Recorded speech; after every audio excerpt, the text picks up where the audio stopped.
আব্বাস রাদিয়াল্লাহু তাআলা আনহু মসজিদ। আব্বাস রাদিয়াল্লাহু আনহু কে জানেন কি আপনারা? না।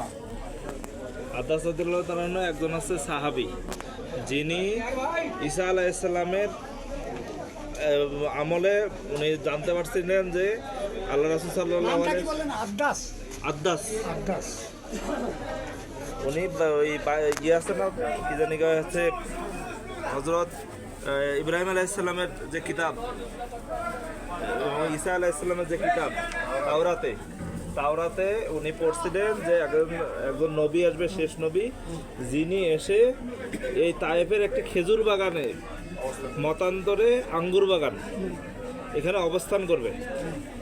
তো ওইটা জানার পরে উনি এই তায়েফে আঙ্গুর বাগানে কাজ করতেন, কর্মচারী ছিলেন।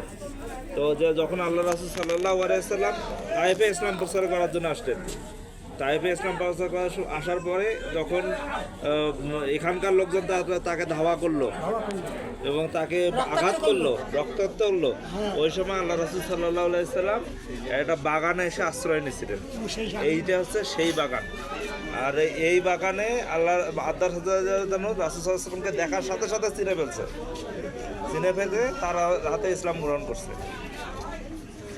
এইটা স্মৃতি হিসেবে এই মসজিদটা রাখা হয়েছে।